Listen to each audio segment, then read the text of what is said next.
I think if I hear you call me Becky one more time, six-pack, I'm gonna pop your tops. All six of them. Who are you?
This is Matt once again. Welcome back to another video. There's another paid request.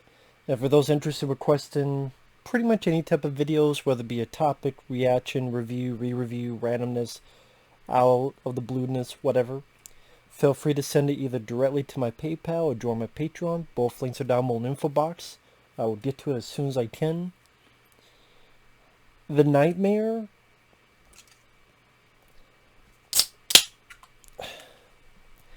This was a frustrating one because it's from the same director as Room 237. And Room 237, I absolutely despise. I think that's a lot of horse piss.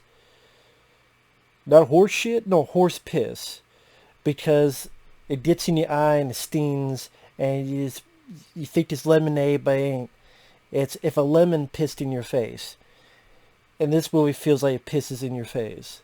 And I would like to know, for people who do truly experience sleep paralysis, how do they feel about this documentary?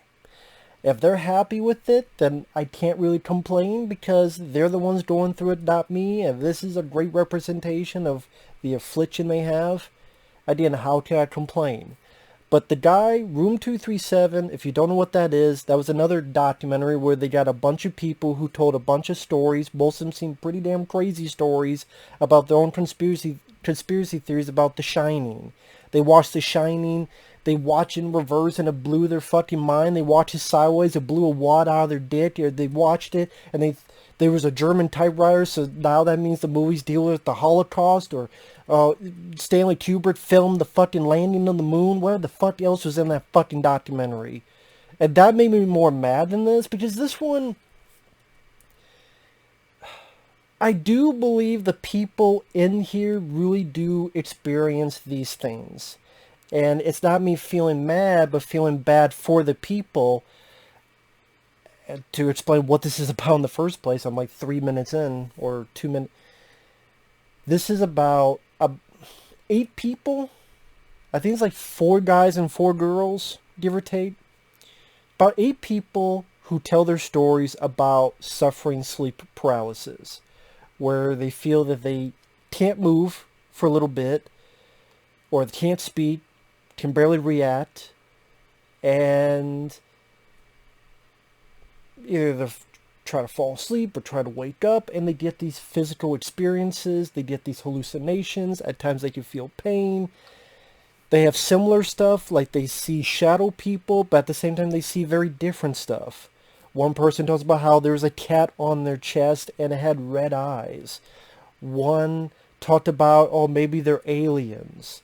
One talked about he got a weird phone call, and one, oh my God, I was consumed by this, but I said Jesus, and then it all went away.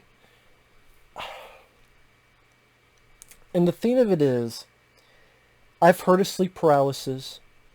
Back in the day with the Nightmare on Elm Street, one of the stories that Wes Craven was to make that film was a story in Asia about this kid who said, I can't fall asleep, I can't fall asleep, I'll die. He slept with coffee pot in his room, in his closet, I should say.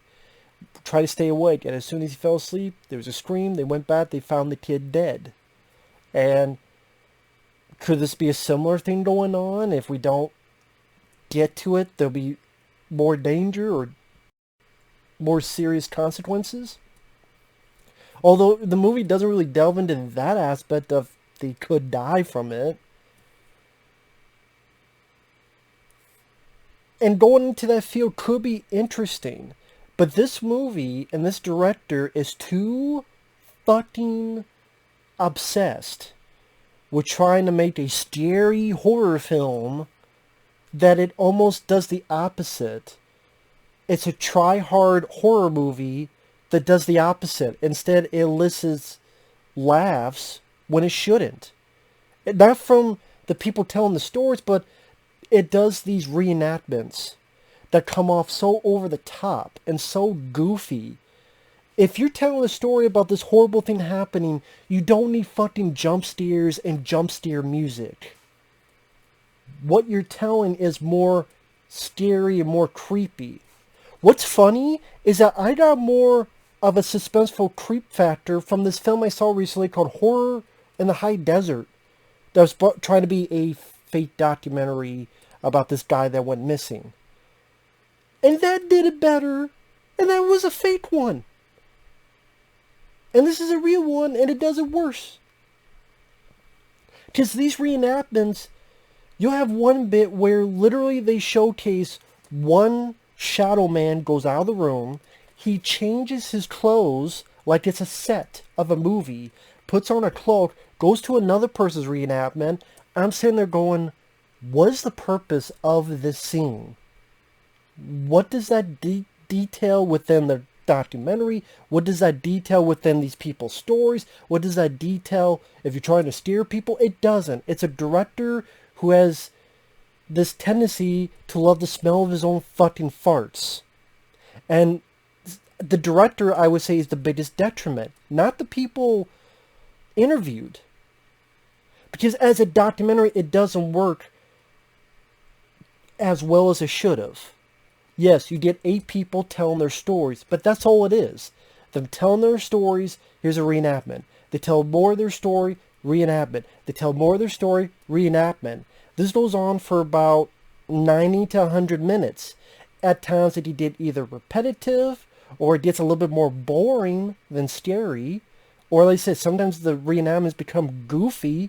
There's a point where a guy talks about how he felt things shaking, and then the reenactment version of this person, his hair starts moving in slow motion. And the guy's like, while the hair is moving in slow, it looks goofy. It looks silly. Or this guy's talking about this figure is talking about insects. And all of a sudden the movie does this jump scare, spider right in your face with a jump scare score. And again, that more dilutes what these people are saying. Because then when it comes out, there will be some people that go, oh, this is all bullshit. Even if it's not. There are plenty of other documentaries going to certain phenomenons where you're done either more respectful, less is more. In fact, I think less would be more scary and suspenseful. But at the end of the day, are you trying to be a documentary or are you trying to be a horror movie? I think the director wanted more of a horror movie than a documentary. And that's, I think, where it falls flat. I would like to see an actual documentary of this subject material. Because these 8 people, they keep telling their experiences, maybe there is something more to their circumstances. Not supernatural, in my opinion. But, and that's another big thing. There's no doctors. There's no psychiatrists. There's no psychologists. There's no scientists. And someone could say, well, there's really nothing that's been done in the medical field. There's been no real scientific research on this subject. So there's nothing you can do. But wouldn't that be, if you're going to do a documentary on this subject material, should that be maybe one of the primary things we can accomplish? Usually when you do a documentary, you want to accomplish something. Maybe if it's something like you want to do a documentary on a movie, you entertain people, but you want to give people information and background stories. But something like this, that people are having horrible experiences where they can't sleep and they're being very scared every night, and it's happening every night, and it's affecting their life and it's affecting their work. Okay, as a documentary filmmaker, I would think you would want to help as well as inform. Okay, if there has not been a lot of scientific research, if there has not been a lot of medical research, let's bring it into pasture. Let's bring people in. Let's get some doctors. Let's get some psychiatrists or psychologists. What's the difference? I don't know. Maybe one gets paid and one doesn't. Psychiatrist, psychologist. I don't know what the fuck the difference is, to be honest. Get scientists. No, this is a serious matter. I know in the movie, one or two people go, well, I went there and they didn't tell me much. But most people didn't. And maybe the person those one or two people went to were shit. Doesn't mean they're all shit. And then a lot of people were going, nah, doctors are nothing. You know, I didn't seek medical help. I knew I wasn't going crazy, so what's the point? I did a Google search. Oh, I went to a doctor, stress, they change your lifestyle, they dismiss it. Okay, that doesn't mean every doctor, every scientist, every researcher, every psychologist or psychiatrist would not dismiss. Doesn't mean they're all dismissing the shit. I guarantee you can find people who are in the field, who are studying and go, let's try to figure this out. Is it a chemical imbalance that some people share? Just like you have people that get MS, people that get Alzheimer's. Is there a form that we don't know about? Is there some kind of thing that link all these people with either the way they sleep, what they've had as a kid, something that could be into this? Please do not tell me that a psychiatrist, a scientist, a doctor can offer nothing. The fact there's none of that in this, none of those type of people in this, is a big detriment as well to the documentary portion. Because if the door swings both ways, let's try to learn how this could be happening, why this might be happening. Is it something with the way you're sleeping? Is it something to do with how one or two people talked about how, one person talked about how they were abused. Another person talks about how, yeah, there were other that was happening, but there were other bad things happening as well. Or like one guy who's really into aliens, as in he thinks they're aliens, he talks about how he was in a crib and these figures came in and tickled him. And they were shadow people. I'm thinking, that sounds suspiciously like his parents. Just how the fuck are you going to remember concrete what you're doing as a baby in a crib? I don't remember shit before I was 7 years old. Even at 7, I barely remember shit. But how does someone remember when they were a baby in a crib? I honestly think no one truly remembers what happened to them as a baby, as a person in a crib. I'm sorry, I don't.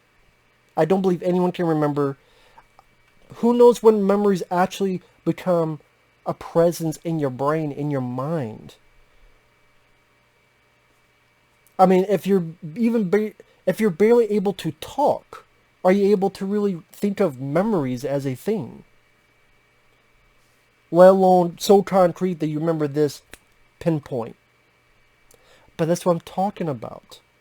You get someone who knows what the fuck they're doing in the psychiatry field, in the scientific field, in the doctor field, to do research. Get people in. Let's monitor your pattern.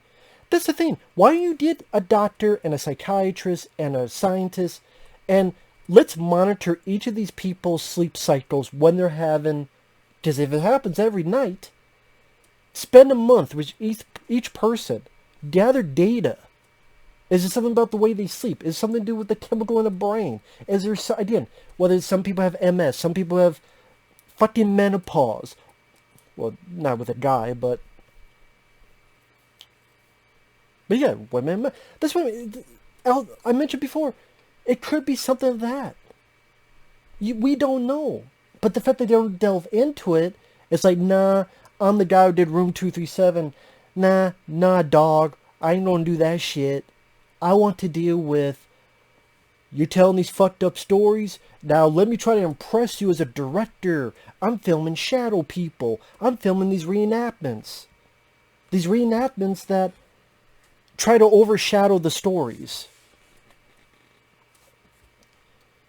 So I'm sorry, I'm going off track. But again, this could be an interesting documentary, but a director who just tries to impress so much with being scary. And then when it came out back in 2015, this is the scariest movie ever. Yeah, that's why no one ever talks about the fucking movie years later. It's so fucking scary that now a fucking person has mentioned this film in the past. Has one person mentioned this film in the past 3 years? I mean, granted, this came out 2015, so it's been longer, but I just threw that number off the top of my head. A deep dive into the phenomenon. This almost seems like an exploitation of the bad shit these people have gone through. And that's why I'm curious, for people who are going through this, do you look at this as like, yay? Or do you look at this as they're kind of exploiting, granted, these people agreed to talk about it, but how over the top, how, again, almost goofy these reenactments deliver their stories. And like I said, it does the opposite. It doesn't scare. It makes that kind of thing. With the cat with the red eyes, I'm like, okay, someone describing that, you'd be like, but actually seeing and showcasing that in a reenactment, it just makes me laugh. Which I'm sure that's not the intention. I mean, you don't need a jump scare score. Dun, dun, dun.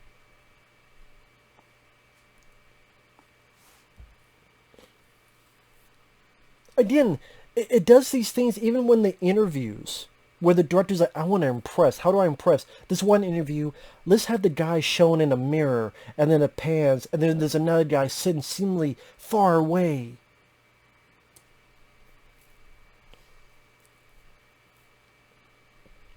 And then sometimes it seems like it's misrepresenting what is actually being said. Like, there's one woman who said, I felt a presence. Okay, you felt a presence. But the way the reenactment does it is the movie pans to a face in the window and then a jump scare score. That's not what she fucking said. She didn't say she saw a face. Dun dun dun. She said she felt a presence. So then you're misrepresenting what she's fucking saying.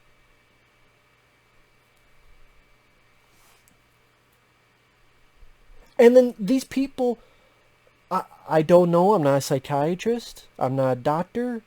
I do think there's something sadly either chemical or psychologically wrong with what's going on in their lives. When one guy talks about how he slips in and out of states of consciousness, that's a big fucking problem. If you're slipping in and out of states of consciousness, yeah, you need to see a doctor. And not a doctor who's dismissive, a doctor who's worth the shit. And yeah, I know, it's about money, you can't afford it. But then as filmmakers, hey, filmmakers, what are you spending your money on? Don't spend your money on all these intricate fucking shadow people and look what we could do with a camera. No, you want to delve into this? Let's delve into it. Get someone to hire them for a month or so. And try. But you don't try to help. Well, it's not their job to help. Then what is your fucking job? Hey, they have some fucked up stories. Let's show them. Let's try to make a horror movie out of it. It wasn't scary, so it didn't work for me as a horror film. And I didn't really learn anything. I mean, I'm hearing stories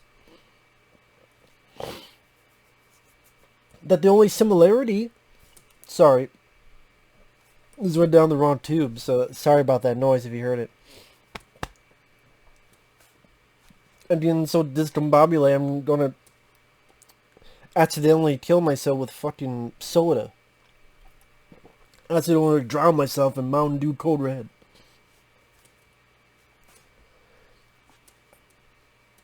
It's like, how do you remember what the fuck happened to you when you're a baby?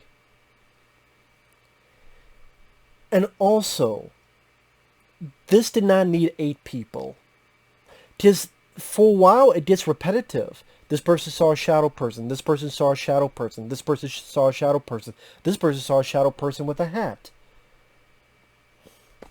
4 would suffice. 2 guys, 2 girls, fine. Better than 2 girls, 1 cup. Fine. But 8? For a while, it seems like you're just hearing the same story over and over again from 8 people. And then when you get to the second half, it sort of deviates. And that's what, well, did you seek medical help? Nah, I know I wasn't crazy. No, crazy people don't know if they're crazy. I'm not saying these people are crazy. I'm saying that's a dumb thing to say, because that's what a crazy person doesn't know they're crazy. A lot of crazy people think they're sane. You do know that, right?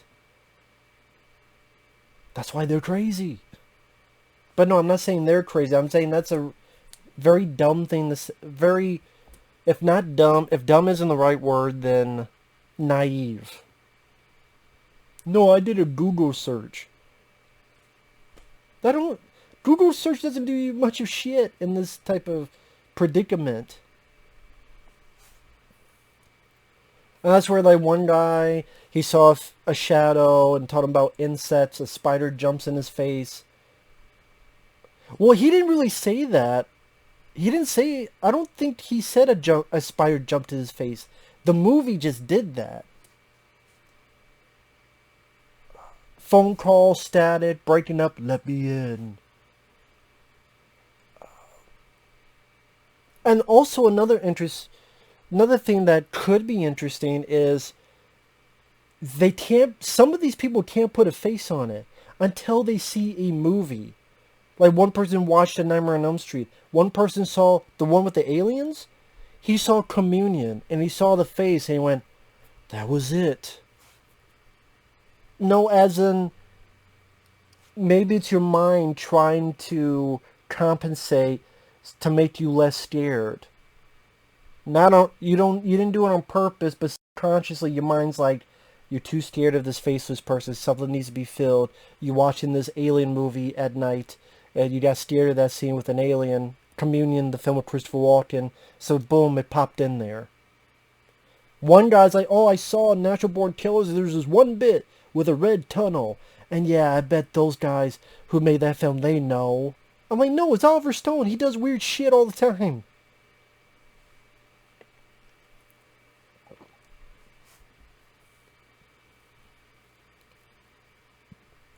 Or like one guy, he says, well, I tried this thing where I left a TV on, static, and it worked for a while.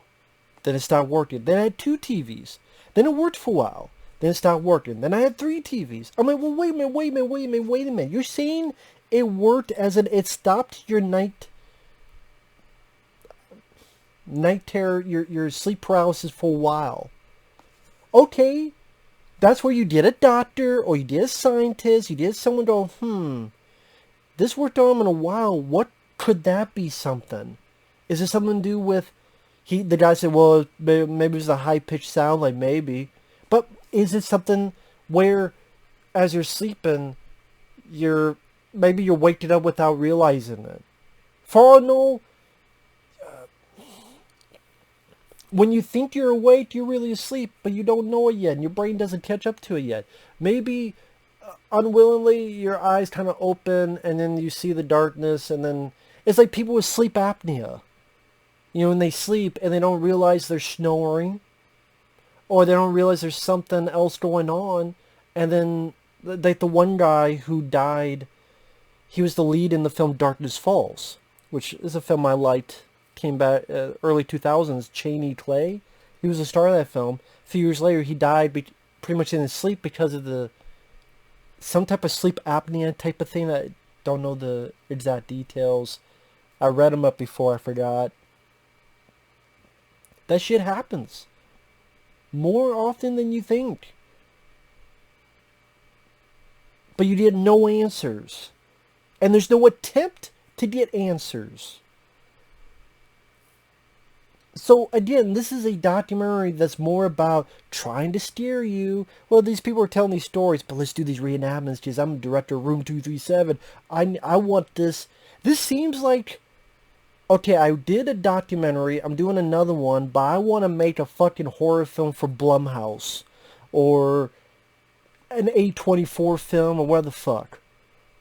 Well, I've done a documentary before. I'll do it again, but I'll go create these horror scenes, and maybe I'll get hired. This seems like a demo reel for a horror film that he wants to do, not a documentary.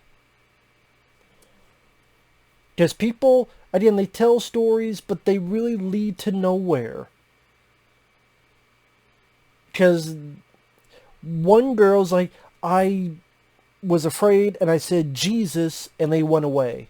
And now I'm fine. I'm sitting there going,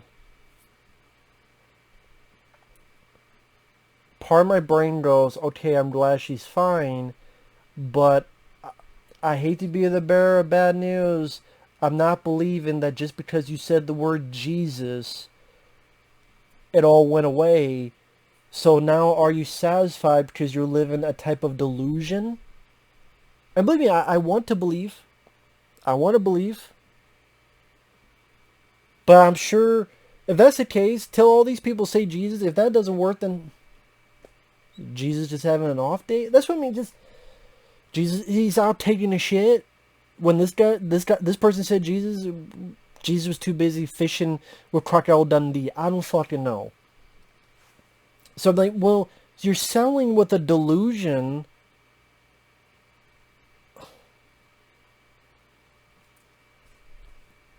How you know it's not? You're right. I don't know if it's not 100%. I could make a guess that it is. But you're selling for that. Will that result in something in a week, a month, a year? That something else will happen? Another delusion, another this, that. This is what I'm talking about. Having researchers and doctors and scientists and other stuff to be a part of it. And make it so that you start doing... If all these people are going to do all this fucking research on ghosts, this is actually affecting people. Some people say they experience pain, like this one guy. And this is what I'm talking about with the reenactments yet again. Taking what could be a creepy moment and ruining it. This guy talks about how he will sleep and then he gets his pain in like stomach crotch area. He doesn't say the word crotch, but yeah, a pain. But the way the movie does it, because the guy's like, hey, it's kind of like if you did one of those claw things, you come down and get the toy. You know, he's explaining it. So then the movie actually shows it. It actually shows a fucking claw, and a claw coming down, and then like a claw trying to grab the guy, like hungry fucking hippos. I'm like, great, eat my balls. Put my balls in your mouth. Mr. Claw, put your balls in my mouth. No, put your balls in your mouth. Yeah, suck it all night long. And eat that dawn. Fing, fang, fong.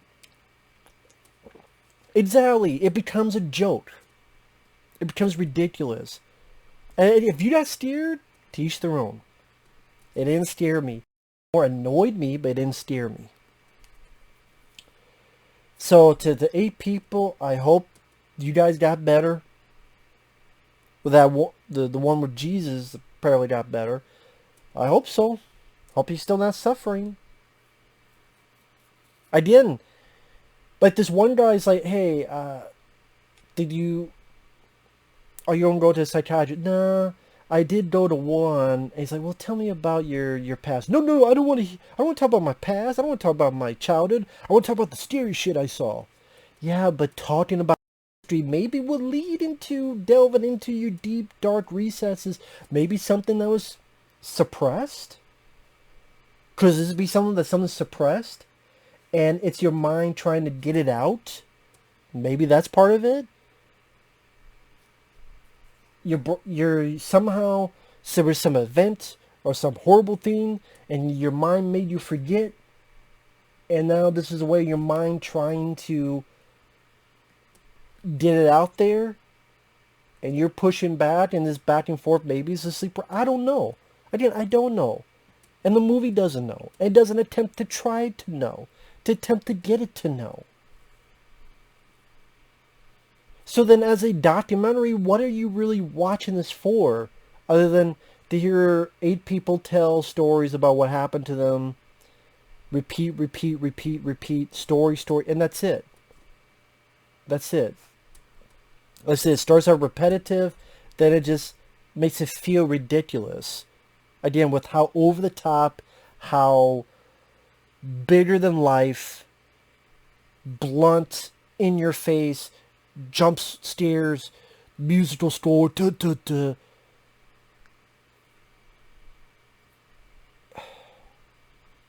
When I got to the cat with red fucking eyes, I went, oh my god. First off, many people with pets, animals will get on their fucking chest. Although if you don't have a pet, that'd be even weirder. But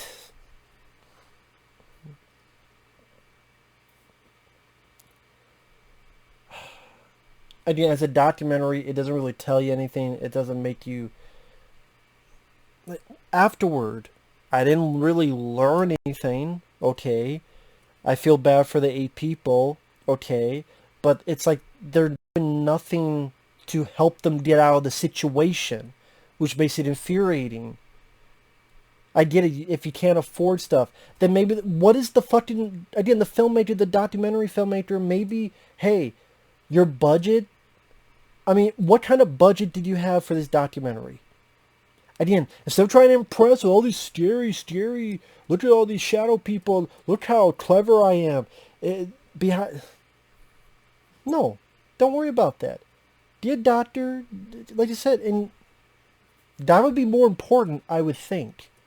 And more into the documentary portion. And that's what I mean. This movie wants to be more of a film than a documentary. It cares more about how impressive we try to get our visuals, which were not that impressive. How do we get, pans of the camera? How do we do this artistically? You care more about that than the documentary portion. And to me, that's why this failed.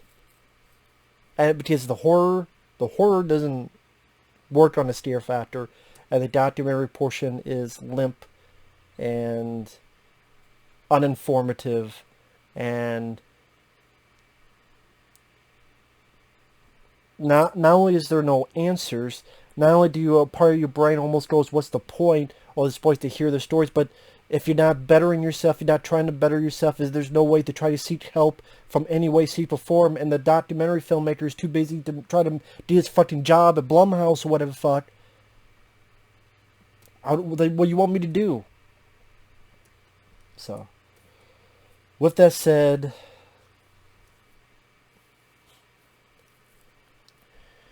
it's funny. Well, it's not funny, but I saw another documentary. I saw a documentary on the furry fandom. That was another paid request, which might be uploaded by the time you see this. I don't know. Before or after. And that actually worked as a documentary more than this. Who'd have thunk that? Because it knew it was a documentary. This is schizophrenic. And it should have picked one. When you want to know how you do reenactments, maybe you should have watched some Unsolved Mysteries. Some of that shit. Which are much more informative. Yeah, maybe you should have watched some of those episodes. See you guys later. Bye-bye.